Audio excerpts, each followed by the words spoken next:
기도드리겠습니다. 거룩하신 하나님, 우리를 세상과 구별하셔서 주님 앞으로 나와서 예배를 드리게 하심을 감사합니다. 이 시간 친히 임재하셔서 이 예배를 기쁨으로 받으시고 신령과 기쁨으로 드리는 산제사가 되게 하여 주옵소서. 기쁨의 찬송과 감사의 기도가 쉬지 않고 주님의 축복이 떠나지 않게 하사 주님을 기쁘시게 하는 은혜의 교회가 되게 하여 주옵소서. 이스라엘 백성들의 새로운 일의 시작을 제사로 시작했던 것처럼 올 한 해 시작도 예배로 시작하길 원하오니 우리가 드리는 예배 가운데 큰 영광으로 임재하여 주옵소서. 어제나 오늘이나 변함없는 은혜로 저희와 늘 동행하시는 하나님이 우리의 삶 가운데 동행하시어 주께서 원하고 기뻐하시는 복된 한 해가 되도록 인도하여 주옵소서. 야베스의 기도처럼 교회에 속한 모든 사랑하는 성도들에게 복에 복을 더하사 그들의 지경이 넓혀지게 하시고 주의 손이 도우심을 경험하게 하시어 복음의 사람으로 하나님의 기쁨이 되는 예배자로 살게 하여 주옵소서. 거룩한 자녀로 특권을 가진 우리의 약한 것과 신앙 없이 살아온 삶을 용서하여 주시고 이 시간 우리의 마음을 성령으로 채우시고 하나님을 사랑하여 주시는 말씀에 겸손히 순종하는 시간이 되게 하옵소서. 우리에게 담대하게 세상을 이기도록 축복하여 주옵소서. 우리의 교만이 낮아지게 하시고 우리의 어리석음을 지혜롭게 하시고 우리의 믿음 없음이 더욱 강건한 믿음으로 성장하게 하여 주옵소서. 우리를 위하여 십자가를 지신 그리스도를 기억하며 하나님 나라의 영광을 위하여 믿지 않는 이웃을 전도하게 하시고 주님의 영광을 위하여 우리의 삶이 자세가 바뀌게 하시며 우리의 마음이 온전히 하나님만을 바라볼 수 있도록 동행하여 주옵소서. 주의 빚값으로 세우신 교회가 이 땅 가운데 빛과 소금의 역할을 다하게 하시며 목사님과 성도들이 하나 되게 하시어 주의 일을 아름답게 감당하도록 인도하여 주옵소서. 서로가 섬기며 사랑하게 하시어 나눔과 섬김의 기쁨을 누리는 교회가 되게 하여 주옵소서. 또한 교회에 속한 각 기관들마다 올해는 갑절이나 부흥되어 하나님 나라가 성당되어지는 기쁨을 맛볼 수 있길 원합니다. 나라를 다스리는 대통령과 위정자들이 국민을 위해 자신의 희생을 살 수 있게 하시고 하나님을 경외함으로 섬길 수 있는 복을 허락하여 주옵소서. 주의 나라를 사모하여 주님의 일에 봉사하는 손길들을 주께서 새로운 힘을 허락하시어 날마다 새로운 은혜를 공급하시고 봉사하는 손길 위에 축복하시되 그 봉사 위에 아름다운 결실이 맺히도록 은혜를 더하여 주옵소서. 오늘 말씀을 들고 단위에 서신 목사님을 성령 충만으로 채우시사 우리의 삶을 변화시키며 자결이 희망으로 바뀌는 복된 말씀이 선포되도록 인도하여 주옵소서. 성도들을 푸른 초장과 맑은 물가로 인도할 수 있도록 은혜를 날마다 부어 주옵소서. 우리를 승리로 예배로 인도하시는 주를 믿고 예수 그리스도 이름으로 기도드립니다. 아멘.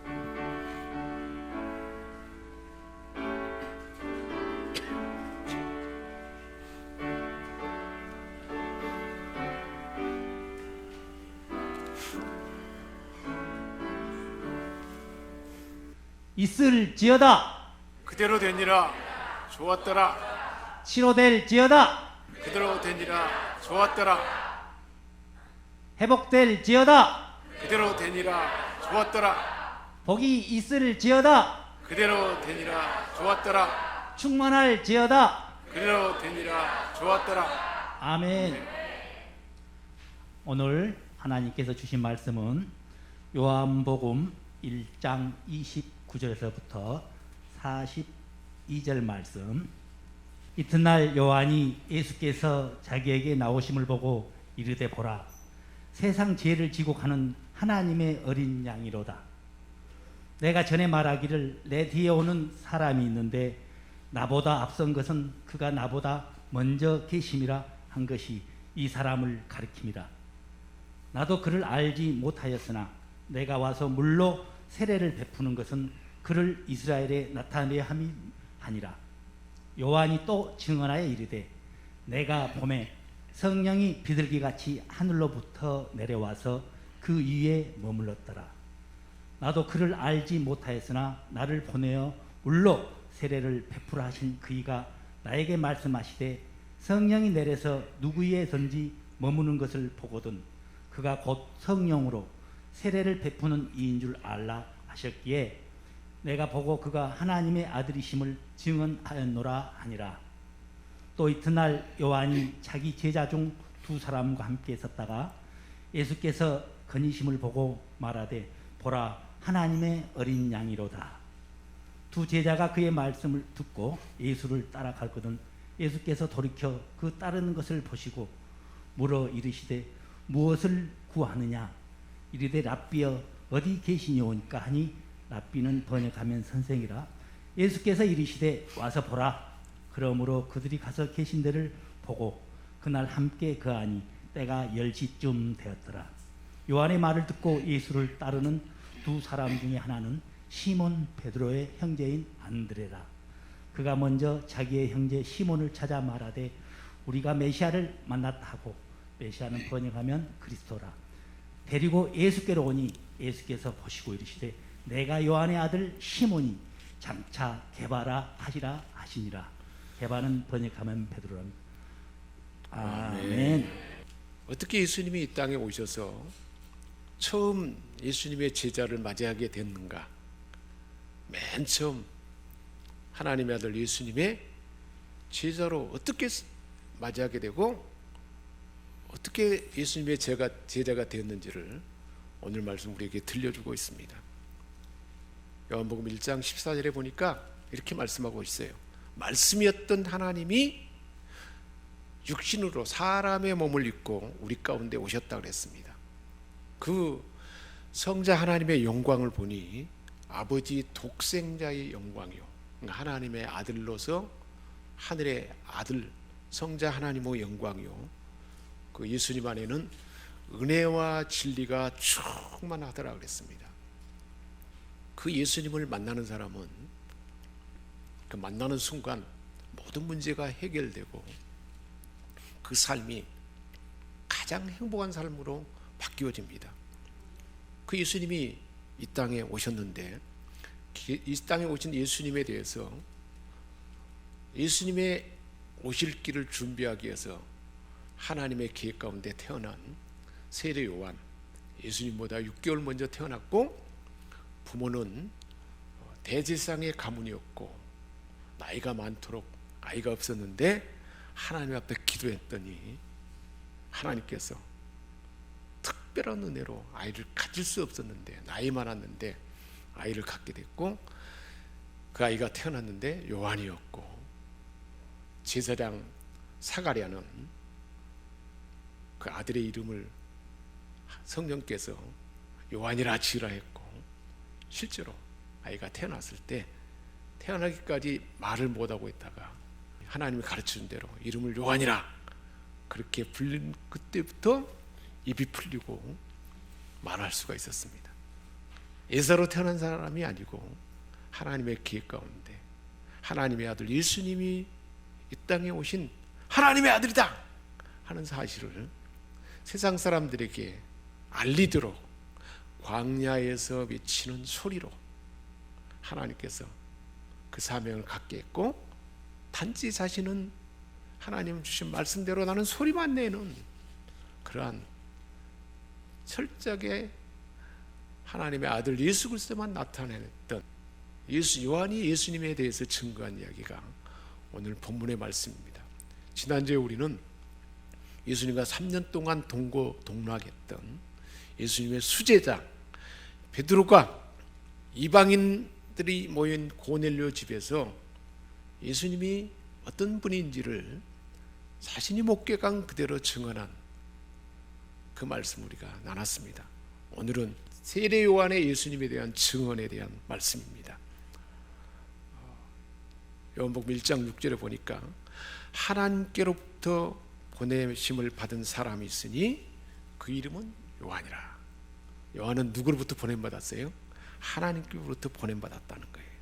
그 요한이 예수 그리스도, 예수를 증언하러 왔는데 곧 캄캄한 세상에 빛으로 오신 빛에 대해서 세상 사람들은 빛으로 오시는 예수님을 모르는데 그 예수님이 어둠 가운데 빛을 주러 오신 구원주라는 사실을 알리기 위해서 증언하러 이 땅에 태어났다는 것입니다. 세례요한이 광야에서 메뚜기와 벌꿀을 먹으면서 야인처럼 철저하게 하나님 앞에 기도하고 그렇게 늘 하나님 말씀을 가까이 하고 그렇게 살아왔기 때문에 하나님 말씀으로 충만하게 됐고 그 얼굴만 봐도 마치 하나님을 본 것처럼 사람들이 두려워할 정도로 마치 그 사람을 쳐다보면 나의 속마음까지 전부 다 꿰뚫어 볼 수 있는 위험에 찬 그런 모습의 세례 요한이었습니다. 하나님의 아들처럼 하나님의 아들이 이 땅에 오신다 그랬는데 사람들이 보기에는 하나님의 아들이 아니고는 저런 모습이 아니겠다. 그래서 세례 요한에 대해서 궁금했어요. 19절에 유대인들이 예루살렘에서 제사장들과 레위인들을 이 세례 요한에게 보냈어요. 내가 누구냐? 그러면서 내가 누군지 분명하게 우리에게 좀 알려주라. 그러자 20절에 요한이 말합니다. 나는 너희가 내가 그리스도인 줄 알고 나를 누구냐고 묻는데 나는 그리스도가 아니라. 그럼 그리스도가 아니라면 누굴까? 선지자 이사야에 그렇게 예언된 대로 하나님의 아들의 길을 곱게 하려고 광야에서 외치는 소리다. 이미 성경에 된 그대로 광야에서 하나님의 아들을 증언하기 위해서 단지 하나님의 뜻을 알려주면 그대로 말로만 외치는 소리다. 그렇게 대답했습니다. 유대인들이 묻고 자신이 누구인지를 대답한 그 장소가 28절에 말씀하고 있어요. 요한이 많은 사람들에게 세례를 베풀던 요단강 건너편 베다니에서 있었던 역사적인 사실이다 하는 것을 오늘 요한복음을 기록한 예수님의 사랑받는 제자 사도 요한이 이렇게 기록해 놓고 있어요. 그때 실제 역사적으로 있었던 그 사실이다 라고 오늘 우리에게 알려주고 있습니다.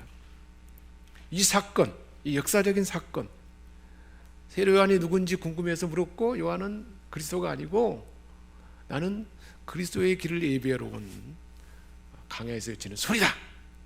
그렇게 말을 했던 그 일이 있은 그 이튿날에 29절에 보니까 그 다음 날에 예수께서 요한이 있는 곳에 이렇게 나오게 가까이 다가오게 되었습니다. 그러자 요한이 예수님에 대해서 증언한 말씀이에요.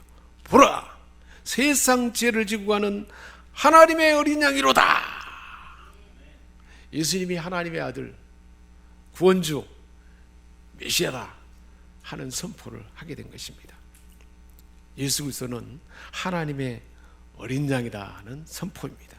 하나님의 어린 양은 하나님의 아들 예수 그리스도에 대한 칭호, 그 이름 중에 사람들이 가장 소중히 여기는 이름입니다. 왜 사람들이 소중히 여기는 이름일까요? 하나님의 어린 양.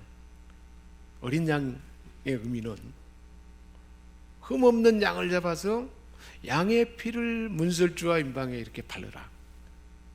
그러면 하나님의 죽음의 사자가 지나가다가 피가 발라진 그 집에는 그 안에 들어가서 죽음이 임하지 않게 하고 지나가게 될 것이다.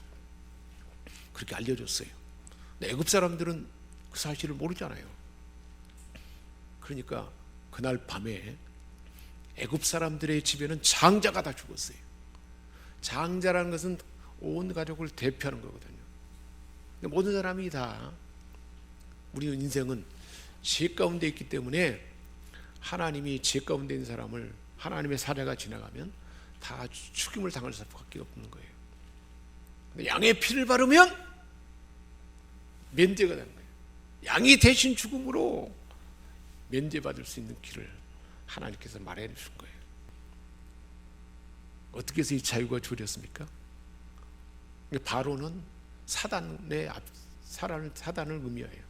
우리의 죄의 모든 세력을 의미하기도 하는데, 우리의 죄와 우리를 망하게 한 사단의 세력이 어떻게 해서 죽음을 당하는 거예요? 없어지게 된 거예요. 양이 대신 피를 흘림으로, 대신 죽음으로 자유를 얻게 되고 죽음에서 면하는 구원이 임하게 된다는, 이게 바로 어린 양의 피를 바름으로 구원이 임하게 된 것입니다. 이것은 누구를 상징한 이야기였냐면, 하나님의 아들 이 땅에 오셔서 세례 요한이 선포한 대로 보라 하나님의 어린 양이로다. 하나님이 우리 모든 사람의 죄에 빠진 우리 모든 사람을 위해서 어린 양으로 오셔서, 흠없는 어린 양으로 오셔서 우리를 위해서 대신 죽고 피 흘림으로 하나님의 아들 예수 그리스도를 믿는 자는 구원받도록 보냈는데, 이 구원받도록 보낸 바로 예수님이 하나님의 어린 양이다 라고 그렇게 지금 세례 요한이 그렇게 증언하게 된 거예요. 이게 바로 유월절 어린 양, 하나님의 어린 양의 의미고, 또 어린 양은 1년에 2마리 양 중에 한 마리는 아침에 한 마리는 저녁에 희생제물로 드려졌어요. 출애굽기 29장에 설명하고 있는데, 1년에 한 차례 대제사장이 진행하는 속죄, 대속죄일에, 그래서 한 마리는 아침에 한 마리는 저녁에 희생제물로 드려졌습니다. 왜 그렇게 했냐면, 사람이 죄에 빠진 이 죄 가운데 있는 것을 죄 용서함 받고 하나님과 화목하도록 하기 위한 하나님이 주신 그 당시에 하나님과 화목하게 되고 죄 용서 받는 방편으로 하나님이 그 길을 마련해 준 것입니다. 죄 때문에 하나님과 화목할 수 없었잖아요. 그런데 하나님과 화목하도록 하기 위해서는 흠없는 동물이 죽음으로 우리의 죄가 다 동물에게 옮겨가도록, 그래서 동물의 죽음을 위해서, 흠없는 동물이 죽음으로 인해서 죄 용서 받게 한 것입니다. 그 흠없는 어린 양이 누구예요? 하나님의 아들 예수 그리스도라는 거예요. 그래서 세례 요한은 그 사실을 증언하고 있는 것입니다. 그래서 보라 세상 죄를 지고 가는 바로 하나님의 어린 양 예수 그리스도다. 세상 죄 말할 때 이 죄는 복수가 아니고 단수예요. 세상 모든 사람의 죄가 다 한 덩어리로 치해졌는데, 그 죄의 한 덩어리를 예수님이 받아낸 거예요. 할렐루야. 그 세상 죄를 지고 가는 어린 양이로다. 그래서 그렇게 말한 것입니다. 요한일서 2장 2절에 보면, 저는 우리 죄를 위한 감옥 제물이니 우리만 이해할 뿐 아니요 온 세상의 죄를 이해함이라. 할렐루야. 모든 사람이 다 죄 가운데 있었는데,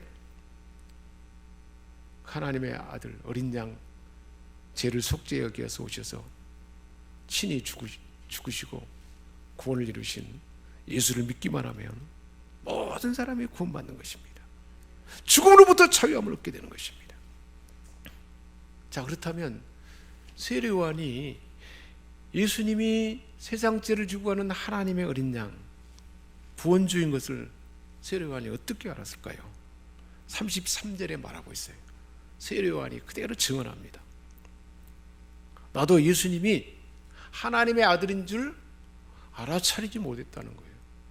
모든 사람이 알 수 없고 알아차리지 못했는데, 하나님의 아들, 세상 죄를 지고 가는 어린 양인 것을 알 수 있도록 하나님이 알 수 있는 방법을 가르쳐 준 거예요. 어떻게 알게 됐을까요? 세례 요한에게 예수님의 길을 예비하도록 많은 사람들에게 물질로 세례를 베풀라고 했어요. 하나님 누구에게 부탁했어요? 당부했어요? 세례 요한에게 많은 사람들에게 죄 용서함 받는 물세례를 주라. 하나님이 요한에게 명령했고, 요한이 물세례를 베풀 때 하나님의 아들이 누군가를 아는 방법을 가르쳐 줬는데, 그게 뭐였냐면, 세례를 베풀 때 성령이 그 위에 쫙 머무는 그런 사람이 있다면 그가 바로 세상죄를 지고 가는 하나님의 어린 양이다 하는 것을 가르쳐 줬어요. 누가요? 하나님이. 그래서 요한이 많은 사람들에게 세례를 베풀고 예수님이 딱 왔는데 하나님의 아들이라는 것을 어느 정도 감지했는데, 요한이 예수님에게 세례를 베풀 때 물에 잠겼다가 올라오는데 하늘이 쫙 열렸어요. 그리고 성령이 누구에게 머물렀어요? 예수님에게 쫙 머물려서 예수님 안에 충만히 성령이 임하게 되었습니다. 그리고 하늘의 소리가 났잖아요. 실제로 이는 내 사랑하는 아들이요 내 기뻐하는 자다. 성령이 머무는 거지. 성령이 머무는 자는 누구라 그랬어요? 세상자를 주관하는 하나님의 어린 양이다. 하나님이 가르쳐줬고, 그렇게 하나님의 아들을 증언하러 왔던 요한이 그 실제를 경험하고 바로 그것을 나는 알았기 때문에 보라! 세상죄를 주관하는 하나님의 어린 양이다 라고 내가 이렇게 증언하게 됐다 라고 말하고 있는 것입니다. 이 사실을 신약 성경에 수많은 곳에서 예수님이 하나님의 아들이라는 사실을 50차례 이상 예수님의 제자들이 증언하고 있습니다. 그리고 사도행전에서도 보면 예수님이 하나님의 아들임을 아주 여러 곳에서 증언하고 있어요. 3장 13절, 26장, 그리고 8장 37절, 9장 20절, 또 사도 바울이 서신서에서도 여러 곳에서 예수님이 하나님의 아들이고 또 하나님께서는 예수님의 아버지다 하는 것을 그렇게 증언하고 있습니다. 사도 요한도, 오늘 복음서 요한복음을 기록한 요한도 요한서, 요한일서, 요한계시록에서 하나님은 예수 그리스도의 아버지고 또 예수님은 하나님의 아들이다 하는 이야기를 다 증언하고 있어요. 왜 그렇게 증언할 수 있었을까요? 신이 목격자였고 예수님이 하나님의 아들이라는 실체를 보여줬어요. 세례요한이 그렇게 증언한 것처럼 하나님께서 알게 했고 실체를 보여줬기 때문에 그대로 증언한 것입니다. 다시 세례요한의 이야기로 돌아옵니다. 36절에 세례요한이 이제 그 다음 날에 예수님을 향하여 세상죄를 주고 하는 하나님 어린 양이라고 말한 그 다음에 두 제자와 함께 있었어요. 요한을 잘 따르는 두 제자와 함께 있다가 또 예수님이 지나가는 걸 보고 또 제자들에게 그리고 모여있는 사람에게 소리를 쳤어요. 보라! 하나님의 어린 양이시다! 요한은 자신의 제자들에게 그 사실을 증언했고 그 자리에 누가 있었냐면 안드레가 그곳에 있었어요. 안드레는 요한의 증언을 듣는 무리 가운데 함께 진지한 자세로 그 현장에 있었어요. 예수님이 하나님의 어린 양이라 하는 것을 선포할 때 그 마음에 예수님이 하나님의 아들, 세상죄를 주고 가는 어린 양이라는 거에 확신이 들었고 예수님을 맞이할 준비가 된 것입니다. 스승 요한이 선포한 말씀을 들은 것이죠. 예수님이 어린 양으로서 세상 죄를 담당할 구세주라는 말씀을 들었습니다. 요한의 두 제자가 스승 요한의 말을 듣고 그 즉시 누구를 따라갔다 그랬어요? 요한의 제자였는데 예수님을 따라간 거예요. 그리고 요한도 예수님을 따르도록 늘 자기를 따르는 제자였지만 나를 따르는 것은 한계가 있고 하나님의 아들 예수 그리스도를 따라서 예수님의 목격자 증인이 되는 것이 옳다. 그래서 자기 제자들 예수님의 제자가 되도록 그들에게 권해서 제자가 되게 했던 것입니다. 39절에 안드레는 예수 쫓았고 예수님의 제자가 되는데 예수께서 머무는 곳에 같이 가서 오후 4시부터 밤까지 예수님과 같이 있게 되었습니다. 40절에 말하고 있어요. 요한의 말을 듣고 예수를 따른 두 사람 중에 하나는 누구라 그랬어요? 시몬 베드로의 동생 안드레라. 예수님의 12제자 중에 이처럼 안드레가 베드로보다 먼저 요한의 제자였다가 예수님의 제자가 된 것입니다. 어떻게 제자가 됐어요?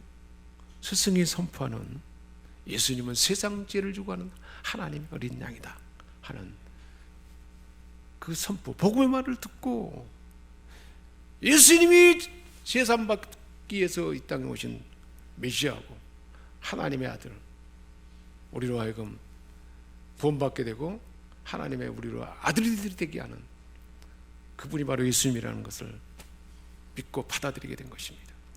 요한복음 8장 12절에 말씀하고 있어요. 예수께서 또 일러 가라사대 나는 세상의 빛이니 나를 따르는 자는 어둠에 다니지 아니하고 생명의 빛을 얻으리라. 할렐루야. 그 예수님을 따르는 자는 어둠에 다니지 않게 된다는 거예요. 안드레가 그 삶이 시작됐고 저와 여러분에게도 그 은혜가 우리에게 부어진 줄 믿습니다. 요한복음 10장 27절에 이렇게 말씀하고 있어요. 내 양은 내 음성을 들으며 나는 저희를 알며 저희는 나를 따르느니라. 할렐루야. 예수 그리스도를 믿는 믿음으로 구원받은 자에게는 예수님이 세례를 받을 때 성령이 싹 임한 것처럼 그 사람 마음 안에도 성령이 임하게 된 줄 믿습니다. 성령이 임하게 돼서 예수님의 양이 된 거예요. 그래서 하나님의 음성을 듣게 됩니다. 하나님의 음성을 듣고 오늘도 우리가 알지 못한 사이에 성령님이 우리 예배 자리로 이곳에 있도록 이끌어주는 줄 믿습니다. 우리가 뭔 잘못된 결정을 하고 내 고집대로 할 때 불편한 마음을 줘요. 환경 속에서 막아요. 하나님이 하나님의 마음을, 하나님의 말씀을 들려주고, 그럼 막게 하는 것은 성령님이 그렇게 하는 거예요. 하나님의 양이기 때문에 막고 바른 길로 가게 하고, 잘못된 생각으로 말할 때 그것은 잘못되는 것도 알게 하는 거예요. 그래서 우리가 뭔가 잘못된 사건이 있을 때는 점검해 봐야 돼요. 아, 내가 목자 대신 예수님 말을 듣지 않냐고 내 마음대로 했구나. 그걸 점검해 봐야 돼요. 그렇게 인도를 받는 사람이 얼마나 복된 인생이 되겠습니까? 그런데 많은 사람들이 두 가지 이유 때문에 구원자 예수님을 놓치게 돼요. 첫 번째로는 예수님이 세상 죄를 지고 하는 하나님의 어린 양이로다 라고 구원주라는 사실을 선포하는 그 자리에 있지 않기 때문에 그 말씀을 듣지 못해서 구원을 받지 못한다는 것입니다. 또 한 가지는 그 자리에 있었지만 세상에 대한 욕망, 자기 욕망, 자기 생각이 각 차 있어가지고 말씀이 들려줘도 그것을 듣지 못하는 거예요. 또 특별히 어둠에서 이렇게 그것을 길가밭, 돌짝밭처럼 그렇게 되게 하고 말씀을 뺏어가 버려요. 하나님의 말씀이 떨어지는데 뺏어가 버리게 하는 거예요. 그러니까 우리가 누군가를 전도해갖고 초청해 왔으면 그 영혼을 위해서 중보하면서 기도해야 돼요. 오늘도 그 말씀이 들려지게 하옵소서. 우리 모두 마찬가지예요. 하나님 앞에 나왔으면 그 말씀이 길가밭, 또 가시떨기밭처럼 말씀이 완전히 새가 쪼아 먹어버리거나 막히지 않도록 들려지도록. 그래서 우리가 참여하면 기도하잖아요. 옥토의 심령 되기를 원합니다. 그렇게 될 때 실제로 말씀의 역사가 나타나는 것입니다. 그 가운데 있어도 듣지 않기 때문에 영적으로 방치되어 버린 거예요. 무관심하고 산만해서 주의를 기울지 않게 되는 겁니다. 자, 오늘 보십시다. 그러면 그의 스승 요한과 함께 증언에 참여하는 이 안드레의 위대함을 볼 수가 있습니다. 실제로 스승의 증언을 듣고 안드레는 예수님을 만났잖아요. 메시아를 만나고 바로 그 사실을 증거하는 복음의 증인이 됩니다. 41절에 자기 형 시몬, 예수님의 수제자 베드로를 찾아가서 우리가 메시아를 만났다. 그래서 안드레가 누구를 데려온가요? 만났다. 내가 만난 하나님의 아들, 세상 죄를 지기 위해서 오신 예수님을 만나러 같이 가보자. 그리고 안드레는 누구를 데리고 온 거예요? 예수님의 수제자가 될 베드로를 데리고 온 거예요.